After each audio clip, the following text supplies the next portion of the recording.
Shield presents the United Fans Podcast. If you didn't know, now you know. Boom plus! I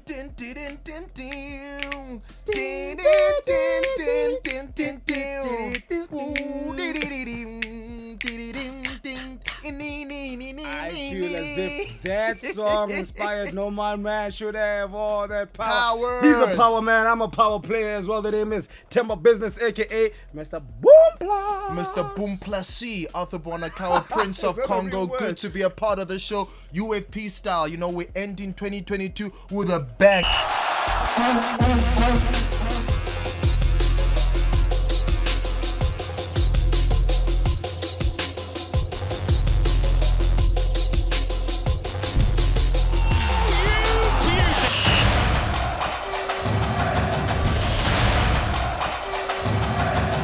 It's a Royal Rumble style, my brethren. What's going in? I can tell you what's going on. How about that post-COVID life? Yes. This is the first half. Let's get straight stuck into it.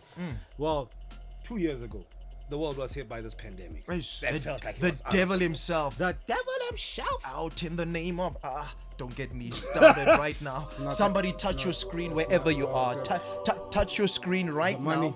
Touch your screen. There's somebody I am seeing in the back there. We were touched and we were, well, absolutely just distressed by the COVID pandemic. 2 years of absolutely nothing happening. Stay home, stay safe. And it took away a lot of memories. Took a lot of relationships apart. And took a lot of things from a lot of people. Hey, we're still but together. We're still together. What it took the most from all of us was the beautiful game and the beauty of the beautiful game. Now, Arthur, 2 years later, the beautiful game has returned to the people. What's the people's game without the people? What does a post-COVID life look like now? Oh man, life back to normal. It was very difficult for us to get back to stadiums, but again, Europe being the forefronters, frontline, the blueprint. Whatever that word is, sometimes just hits me hard. But the European football leagues were the first to have, half capacity stadiums. Then the rest of Africa followed pursuit, which is also very controversial and political. But we're not going to get into those vibes in this part of the show because we're trying to get to the end of the year with our bank balance being more than 0.00 alive as well. So life after COVID, very interesting. Because life before COVID was placing such an emphasis on how much money is being lost, in football leagues that contribute to the economy of a nation. Sponsorship deals. There we go, especially sponsorship deals. I reckon though that from the South African perspective, it doesn't feel like anything has changed. I would like to believe that COVID taught us that we would like to get more people in stadiums. We'd like to get more people to come at a Maritzburg United versus Amazulu game and not wait for a Soweto derby. And I work on those games. Good luck with that. You know what I mean? Not more than 3,000 people at a stadium. But how many people were speaking about us getting back to the stadiums in the midst of COVID and nothing happened when the bans were lifted? Look, for me, it's a big problem, particularly in the Southern African Hemisphere region. Getting bums on seats, getting the excitement back in the game. It is the people's game, as I mentioned. Now, for organizers, football heads, and hierarchy, their biggest problem is how do you entice a new audience? Yes. To an old game. Run it like the NFL, the Super Bowl, guys. Is there money for it? Yes, there is. Where is it being spent? Get an AKA, get a Casper in your vest, especially those two going head to head, Let me take your attention as well into another interesting point. Let me give is bigger than hip hop. It's bigger than hip hop. You know what's bigger than hip hop? The game of football itself. Okay. Or some would say it's on par. 2022-2023 season, we're almost at the halfway mark of it. Yeah, we are at the halfway mark of it. Almost doesn't count. Because of the World Cup. So, almost doesn't count. So now you tell me, big events, big players, big leagues, who stood out just leading to this particular break that we had? It's pretty obvious. With the Premier League, it has to be Erling Haaland. That signing was a massive signing, Bloody Danish, Scandinavian... Norwegian serial killer. Yes, Norwegian. Dude, crazy goals. I think in his first 10 games, he had 9 goals in 10 games. That's Premier League and Champions League put together. It should be really, really awesome to see how he's going to do throughout the rest of the season. I saw some weirdo in the back doing this. Can you tell us what that meant, Temba? Well, ladies where and we gentlemen, going now? The man who pays the bills makes sure that the lights are on. Step, sorry, he's not the weirdo. Just told me to tell you this episode is presented to you by Shield. Did we forget to say it's represented by Shield? We are the Shield soldiers. And I should say he's signaling to me again if I want to get paid. We have some amazing guests coming up. We've got a man who knows a thing or two about e-gaming. He puts excellent in E. We've got Nina Hastie as well. Entertainer extraordinaire. E in entertainment. Yeah. I see what you did there. She's also part of the conversation, and I'm really excited to find the thoughts of what Nina would do if she was FIFA president. Oh, Nina Hastie's FIFA president. Okay, let me I don't like how you said that. I don't like Let how me you change my said that. voice. Let me just change my voice. Can we wrap it up before we get arrested again? Okay, arrested again. When was the Yeah. first time we got arrested? You don't remember that one? Oh, okay. Well, I do have my papers here, by the way.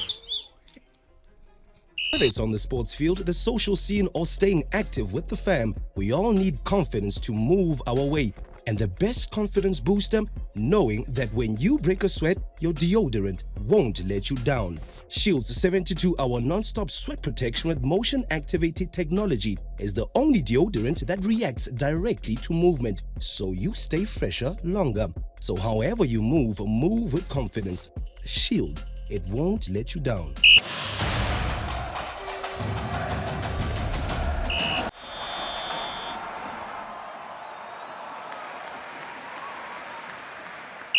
I've got a really amazing guest for you guys.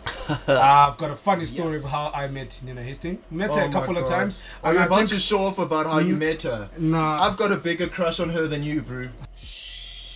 Nonetheless, we're at a wedding, a mutual friend's wedding. I don't know if you remember that story. We're sitting in somewhere deep in the winelands. And I say, hi Nina, I'm Temba. She's like, Temba, you're sitting too close. And that's how I met Nina Hastie. We Wow. continue to have a great conversation Okay. for the rest of the night. Nina Hastie, ladies and gentlemen, welcome to the United Fans Podcast. Yo, wee-hee, We've been welcome. expecting you. Thank you very much. What was this? What in the Senegalese soccer team warming up was that? Everything. Huh? The African power Yeah. within. We love doing that. Welcome. Good to have you. Thank you very much, gentlemen. Who are you supporting at the World Cup? Korea. What? South Korea. Why? Why? Because they train hard. Okay, go on. Further explanations, Who's elaborations. your second favorite? No, wait, also because there's this weird thing. Their captain injured his face, right? Yeah. And he's wearing this like Batman mask, which is so cool. I'm just like, because I've broken my nose 4 times, and then I Doing had 2 what? operations, karate and hockey. Oh, nice. But then I had like a plaster like on my nose and whatever, and it wasn't that cool. So I'm like, what in the 2022? Technology has come a long Yeah. way since you got kicked in But the how face. cool would it have looked if I came to school looking like a Teenage Mutant Right. Ninja Turtle? And Right. be like, yo, Donatello, what's up? Where the pizza at? Oh, You know? crazy. Love that. Are you a sports fan? Are you crazy about sports outside of football? I used to be a sports fan, but it's a job. Yeah. Yeah, It's a job. It's a full-time full-time job. Question, if I may, what do you think of shirts, date night drip? Would you allow your BFF, or your partner to rock out some drip on a date? Sure. It's been so long since I actually dated anyone. I forget that there's those Oh. things. Oh. So let me put it this way. It depends. Because there's some really beautiful outfits, yeah. right? Like my sister got a piece when she was in London a couple of years ago that I wanted to steal from her. It was that turquoise Arsenal away kit. Oh, Arsenal. Oh my God. That away kit. Okay. That was a really beautiful kit. It Okay. was like it was this color. It was this color. It was beautiful. I remember it, and he blocked it out of his head. Yeah. The Palmeiras as well dropped one kit with a globe. Yeah. Yeah. So Beautiful, colors. was beige. So colors is what's worked. appealing for you, Colours, and beauty as well. Yeah, colors. I don't know. I was trying to. I did a gig with Jonathan Goliath the other night, and he was Shout wearing out this. Donovan. Yeah, sure, Donzo. And he was wearing this like maroon suit. So I was trying to find insults the whole night, the whole way. So I was like, and this next award goes to. I'm so sorry, ladies and gentlemen. It's really hard for me to concentrate while I'm talking to a guy that looks like the 3rd day of a bruise. But then I was just like going off, and then I was like, oh, I'm sorry, that the bottle of Merlot next to me is just like this. My favorite quality street has just said something, so I was just trying to find He was rocked a full yellow suit. a full yellow suit. Full yellow. Yes. with this dark melanin, as you can see and behold, because beauty is in the eyes of the beholder. 1000%. No, how do you know what color my underwear was? Sauces everywhere. Oh my god, sauces or sauces? Sauces. Well, I hope there weren't any sauces in your underwear. Yes. So the point there was a reason I said this, because I was looking for a football team that wears purple, and there was one team, but it was like some Fiorentina. Yes, it is Fiorentina. Whoa. Shucks. He's You're sauces. good, eh? That's Wow, yeah. Sauces. Because I was like, if I use this reference, no one's gonna know what I'm talking about. But we do. And a Sundowns. I love a Sundowns outfit. God, no. It's a banana. No, it's not. No, I take that back, Sundowns Super Shop. I still wanna work. No, the Sundowns outfit, because I'm, when you inherit a soccer team, growing up. So, I was a Pirates fan by virtue high of. High five. Yes. No, but just hear me out. I don't know if I'm still a Pirates fan, because I don't know if you're allowed to switch sides as an adult. No, you're not allowed. So you I have think to. you You can. make the No. decision when you're like 7, and then you're stuck with that team. No, you're A relationship is a relationship. Guys, you guys are probably part of toxic relationships. This is your definition Hey, of allegiance and loyalty. As they say. No, look, there's a few things in life you cannot change. Your barber and your soccer team. Yeah, well now I'm stuck because I love Sundowns, and then some of my friends and then a lot of my friends were playing for Chiefs. Now I'm like, good luck for your game. I hope All the you best. lose. And then some of them moved to like Sundowns, and now the Amazulu team, which I didn't even know until now, most of the Sundowns players, and then which one is the one where the mom owns the thing, and then he was a rapper, and yeah, then Yes, Royal AM. The son who comes on last 5 minutes. Keys. Love you, Royal AM. Yep, I it's wanna a real be thing. that rich. Oh man. No, look. She got mates from the Philippines. Right. They don't even speak English. It's so great to meet you outside of your professional space, and I'm such like a massive groupie. Love your work, and I think you do such an amazing job. In football, there's this term called football intelligence, right? Right. Where players on the field literally have to always be thinking about the next move. Is that something that you feel you tap into as a professional comedian, especially when you put on that hat? Are you always in character? Are you not in character? Are you in character right now? Those kind of things. I'm Nina Hastie now, the brand. Wow. But then when I go home, I'm sad Nina watching TV. I doubt that. I doubt that you're sad. You're sad. such a ball of energy. Yes, because I give you all the energy, and then I go home and have to recharge. And then you're drained, How do you recharge? well, You've got a Red Bull, yeah. You know what's There's a so Red funny? Red Bull? I realized how bougie I am, right? There we go. So, like, if, say for Rich example, if you've got like something that needs to be charged, that's a smaller thing, like earpods or something like that, you don't want to zap it with like Too much power. The too much power, because it's gonna damage the battery. Yeah. Also with all the surges, with the load shedding and stuff, all our things are gonna just be broken. But anyway, point is, I recharge by being quiet and alone, and I watch TV, and I chill, and I calm down, and I just need time to think. I just need peace and quiet, and then I can come out into the world. And sometimes it takes me a while to recharge. Sometimes you guys won't see me for a while, and then I pop out and I'm like guns blazing. You can always come recharge in my house. I mean, batteries on batteries. Look at what we did. Yeah, that's okay. So, real question. If you were FIFA president for only 1 day, I am 24 gay. days. Today, I have very strong feelings. Today I feel Qatari. Today I feel Arab. Today I feel African. Today I feel gay. Yes. I am. Give her a bells. Give her a bells. Nice. Today I am. That's cool. Gay. He said that. So now, if you are Gianni Infantino, or let's call you Nina Infantino for a day, let's imagine, what sort of rules would you bring into the game of football? There's a guy, his name is Dr. Stephen, I forget his surname, but I'm going to send you guys the link. Yeah, exactly. I forget his surname. I followed him on Twitter for a while because he did this really interesting stuff. So basically, he wrote his PhD thesis on racism in the digital world of football. So it's like this really It's a interesting sort of subtext of thing. its own, yeah? So basically, like the discrimination and stuff in football and how that's impacted it, also like sort of being in the world of in the digital space and how that impacts like football as a whole. I'll send your details, and I'm sure your watchers, your viewers will enjoy something like that. Yes. So that was something, you know, I've read a bit of the thesis. I was like, this is very interesting. So I got into that, and then, you know, I realized, because I did sports when I was younger, but like nice. I represented South Africa. I was very good. Whoa, what sports? Yeah. What sports? Karate. Yeah. She the reason I don't do karate. Tell me that story. Yeah. Combat I told you I don't specialist. know. Yeah. Combat specialist. Karate, and I did hockey. I did all the sports, but that's the one I was really good at. Yeah. Also, it's like stand-up as well, right? The whole audience can be laughing, and then there's this one person in the front sitting like this, and you can feel that person's energy. So you have to go, okay, what is my job here in the stage? And no, that was just me Millie rocking.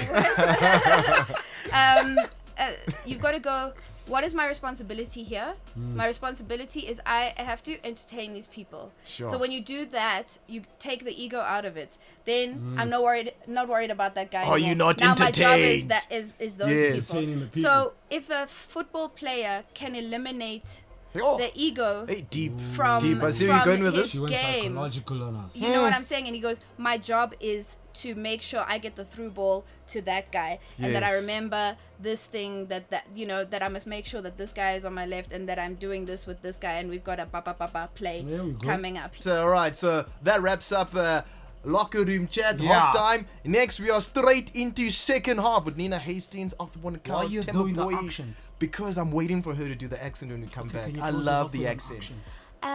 Okay guys, after the break we're gonna come back and then we're gonna talk with these guys about soccer. Oh my god.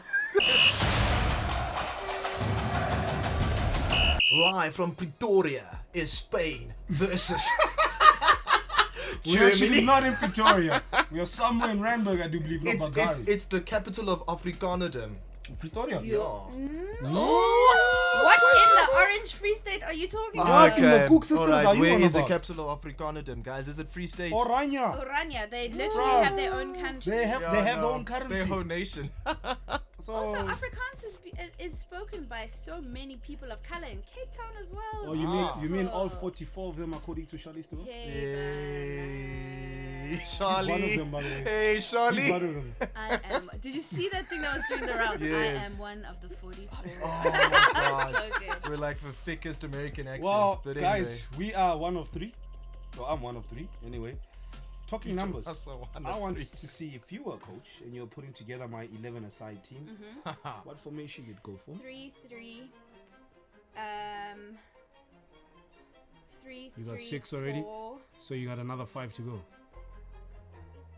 3 at the back, 3 sort of midfield. 3 at the back, 3 midfield. How You got many at the front? You got 5. You can go How strong are my players? pretty good. Are they good defenders, or are they like? Now you're being you see? Okay. You good? Okay. Okay. They Okay. they equally, defenders. they're equally balanced in attack and Good defense. defenders. Equally balanced. I would go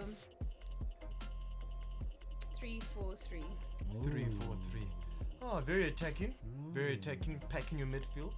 Love that. Love that. Eh? You've got 3 centre forwards at the top of the attacking line. You know, reaching the attacking third. I see what you did there. Hasting 3 defenders there. Hey, keep the back door closed. You know, to open up the front. How many Cook Sisters have you had today, bruv? Hey! Yeah, we're gonna all pass out at 2 p.m. Wow. We're done by 2 p.m.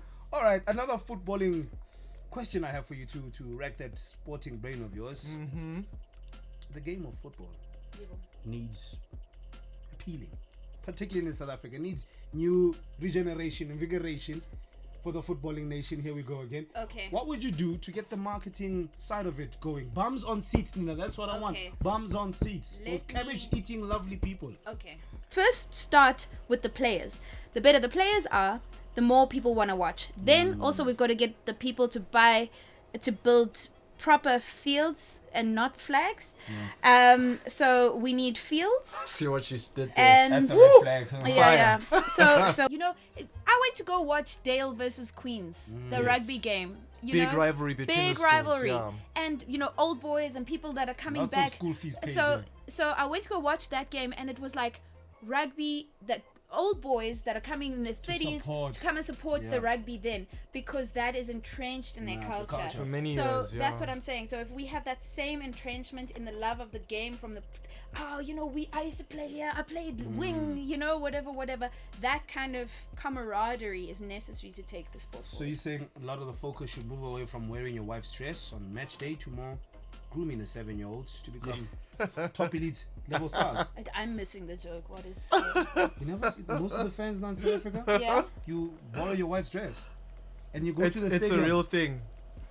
It's a real thing. Are you With joking? the weave, with the weave and. Never seen it? No. It's is a that real just thing. Is that just a No, Chiefs it's thing? no. Yeah, it's a South I was gonna African say. fan thing. Really? No, let's make it a Chiefs No, I was thing about to because say we're that Pirates sounds- supporters. That sounds like a very Chiefs Yeah, thing. Pirates should Ah, not let's be sounds on very that Chiefs. list. No. Oh my goodness. Yes, anyway, we should give you the next guest, another super individual who deals with. Ooh, e-gaming. Some call it esports. We call it e. Stay with us right here.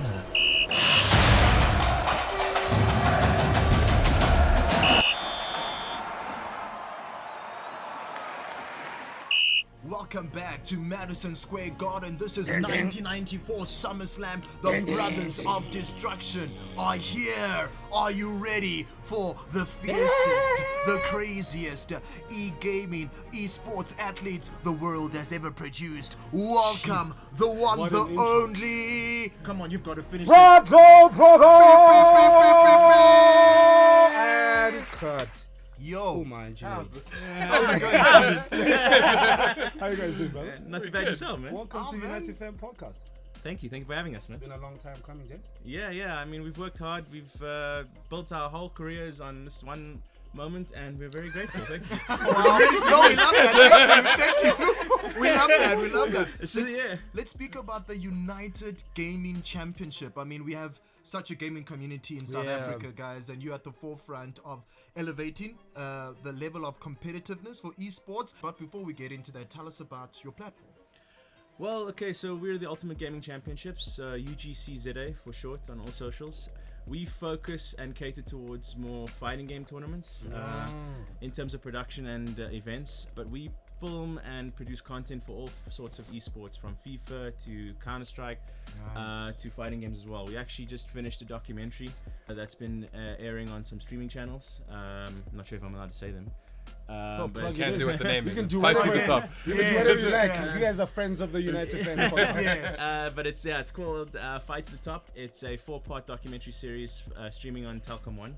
Nice. And it's about 4 characters. One character who's in the top, what we could say, 20 players, top 10, 15 players. Yes, Jazzcat, yeah, he's In South Africa. in South Africa. Yeah, he's deaf and blind in one eye. and he literally keeps up with the best. Oh, Like, he's man, actually listen the to most that. fascinating Listen person. to you that. can- Yeah. And he teaches you all the swear words and sign languages. Really? So you can throw them at your You opponents. hit people with this the whole time. Oh, and then- no. Yeah, and then Oh, and that's there's cool. Iggy, who was the reigning champion of 2019.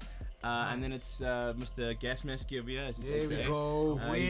He's the tournament organizer, and then we followed one of the orgs, which was Goliath Gaming. Yeah. I was gonna say, where do you guys rate amongst Bravado Gaming and Goliath Gaming, VS Gaming? Are those your rivals? How's the talent on both sides of the different camps? So this is the fascinating thing. They're actually the ones that enter all our tournaments. So like in terms of those things, Bravado at the moment I would say is still at the top because they have the 2 best players in the country. Yes. And then below that is Goliath Gaming with Callum. And then Okay. below that is like, I don't know if you've heard of ATK. They're like the biggest Yes. esports team in Cape Town. and Yes, they yes, got yes. like the 4th best player in the country. It's like, it's super Wow. cool to see. So question, gents, for somebody who's watching this at home and thinking, man, I'm a man that mash up the buttons, I want to get into this on a more serious level. I know you guys were telling me later on in the year or next year you're going to Amsterdam to compete as well. How do I get to the level where I'm competing overseas?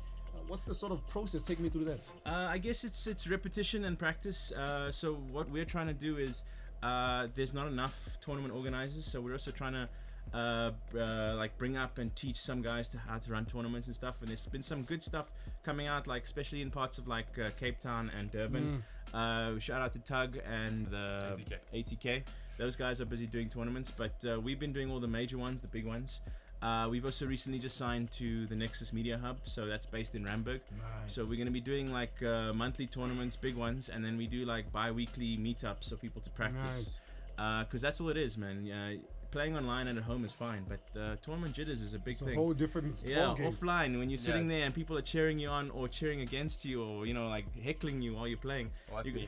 I heckle people the whole time. I'm not a nice person to play with. One of our big things is when because also we play as well, and we're big supporters of the scene as well, so we enter any tournament that we can get to, and we love to play the villains when we're there. I mean, speaking about Nexus Media, right? There's always been talk amongst the technology specialists to connect Cape Town to Cairo in terms of data, LANing, fiber, all of that. How far are we in the African continents to get us, literally looped up? Connected, locked in. I was gonna say, you can even say that. Yeah, so at the moment you can connect to people in Kenya and you can play like with proper connections, and you can actually train with the best players in Kenya, which is until load shedding. So how do you explain that to them? I was gonna say inverters is like a new thing that you need for life. Oh yes, Facts. Now he mentioned a great point about playing competitors around the globe and Africa. Take me to December. I want to get into this e-gaming thing. What are the games that get me started? What are the go-to games? The sort of top 5. Yeah. Top. Give me my December top 5 to get list. Future or a 2022 top 5. No, is it any game that I could put on this list? Any game you can put on this list. So if you're really into shooting, I'm gonna go with it. Call of Duty. Like I knew you were gonna go Call of Duty. No, because it's actually so much fun. Like it's the first one in a long time that I'm actually enjoying. Like it just feels good. But if you want to go on the fighting game route, it's between. Oh, it's really hard though. It's between Street Fighter and Tekken. It's got the two biggest. Street Fighter is making a comeback on that level. Yeah. So there's Street Fighter 6 coming out next year and Tekken 8 as well. It's gonna be huge next year. Fighting games is gonna be huge. If they don't know, they're too young for you. If they don't know Tekken or Street Fighter, they are too young for you. Stay away from them. Keep them at the door with a bouncer. That's what you must do. Wow. And also, like, just in terms of our level, we are huge. I think we got massive potential down here in Southern Africa because, last year we sent a player up to Vegas to play, and he came out 9th out of how many countries? Out of the world, like pretty much. Yeah. Wow. There was over 180 competitors for Red Bull Kumite, which is like literally people get flown in around the world to compete at this thing, and he was our representative. You see, ma, I told you all those nights when I was smashing up the buttons, you could have been rich by now. Oh, that's crazy, guys. And money's a big thing for this right now. So for instance, with Tekken, one of the players that competed last year probably walked away with like almost 200k worth of money, like prize money. And that's just literally playing one game. Like, wow. Yeah. Wow. He was winning all he our literally won tournaments. everything. It became a running joke. We're like, same bank account. We kept on sending money to the same guy every single time. But when you don't have local leagues, how do you maintain your level of competitiveness? Do you look for the international events? So we watch a lot of the international events to get knowledge and information on the games, on how to play a character. But yeah, that's one of the main reasons why we started the UGC, was because there wasn't enough local stuff happening. So we've been pushing, and also one of the biggest reasons why we started fighting games is the barrier to entry is so low. So anyone can get into it, and anyone can compete. And heck, anyone can start a tournament. You need one PlayStation and 2 controllers, and you're good to go. You could do a tournament. It'll be a little rough, especially if there's a lot of players. Trust me, like Junaid said, I'm the worst person you can play with, especially if I'm like FIFA. You'll hear me. I came to your house to eat your food and then take your girlfriend and then take your PlayStation. Wow. I'm that guy, especially if I'm winning. But yeah, FIFA's another one. Console games is a big thing. And I think it's the future for esports, which is what we're pushing at. Esports. Let's talk about EA Sports. EA Sports. It's in the game.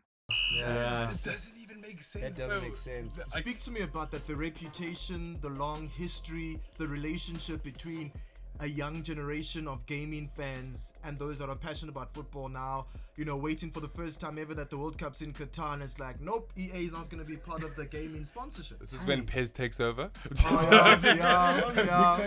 I'm not either though. But the thing is, like, it's licensing again, and licensing is always going to be a problem. I think that kind of contract got too expensive for them to like continue. But I mean, it's been going on for They make years. so much money. That's the thing. Like everyone makes so much money, but they don't want to pay the money to get the. Do you think the brand itself, because it's 3 decades, do you think it'll take a knock because of sort of the splitting of the two entities? I don't think so. They built like such a mob mentality of like between FIFA and PES. So I think FIFA will always win these kind of things, and also FIFA always has the bigger competitions. Like there's players like Young Savage that's won like R1 million at a tournament. Like man came from nowhere, literally won R1 million. Man is a Young Savage. I mean, imagine the voiceover guy, right? The first time it was EA to the sports or to the game. You know what I mean? Now it's gonna be EA Sports FC something. That's literally what it's gonna be called. Like how is that gonna work? I know, like It messes up your whole childhood. like whoa, what's going on here? What were those last 20 years of my life for? When you look at the international scene, right? Esports or e-gaming is now an accredited university program in a lot of the tertiary institutions. How long will it take for the African nations to reach that far? Because we do have top African nations. Can we start with maths and English? Let's start there. Yes. No, actually, not even that long. Yeah, I was gonna say like it's already started now. Already schools are already like developing like esports teams and like trying to push them out into the real world. Nice. So like they're obviously not learning like obviously they get like the training regiments and stuff like that, but like obviously there's a level that you have to still take home. Like you can't be like the best rugby player in the world if you're not training like 6 days a week, as well as going to all your practices. So obviously what's nice is it's become like a household thing, so people aren't actually that angry, and parents do understand you can't pause an online game. Yes, so, please don't do that. Things are changing, which is actually super for me is you guys raise such a good point, and I'm thinking if I'm a kid from Kovimvava, and it's a thing about affordability, because these consoles are not cheap. No. Yes. Bandwidth to get the highest is not. So how do we sort of level the playing field? Guy who's potential but doesn't have the resources. I think the best thing for me is offline. Online is great, but like I said, we said earlier, like the infrastructure here is not where it needs to be on that level. So offline, where guys come together, because also the main tournaments are all held offline in the end of the day, and there's latency and input delay that happens on an online that's different to an offline. Like literally in fighting games, you can do a combo online and you can't get away with it. Offline. Wow. So offline's the best way, and anyone can participate, anyone can come through. So I mean, that's what we're trying to push here as well. Yeah. And some of the best athletes in South Africa started with just that. His name's Jabby M. He's the Jabby M. I know. Yeah, he's the #1 Street Fighter player. Yes. Yeah, he's my boy. Hey yo, big up Jabby M. Big up Jabby M. Big up. You jab him to me because like I do commentary for him. So okay, Mr. Mabuza, Mr. Mabuza, big up yourself. Big up yourself. But he's like the perfect example. He used to go to Nexus he had no console. He went to Nexus to learn. Study. And he used to study of all the players that used to come there. And I look at him, like the man traveled to Japan. Yes. He's been to Vegas as Capcom. Is it? Yeah, he's going Capcom Cup now. He won that. Yes. Man's doing business, and the thing is, like, he's also competing and hit the streets this year. The guy is getting opportunities on opportunities. Nice. Yeah. Wow. So it's all about perseverance, really. Jeez, man, the e-gamers showing us how the game is, the 101 of gaming. I told you they put the E in excellent. And sports in. Sports. Ladies and gentlemen, Jide and brother Uma together, the Bradlow brothers. The brothers of destruction. United Fans Podcast. Oh my God, is this how we say goodbye for 2022? All right. This is how we say goodbye, guys. The Brothers of Destruction obviously think this is weird because they probably have been doing it all their lives. This is the first time that we met up after a long time, you know. My mom told me I do have a brother from somewhere. I just didn't know. You're not a Bradlow brother. From the province or another person. But anyway, guys, see you in 2023. Love you long time. Boom plus. Boom plus. Shield presents the United Fans Podcast. If you didn't know, now you know. Boom plus.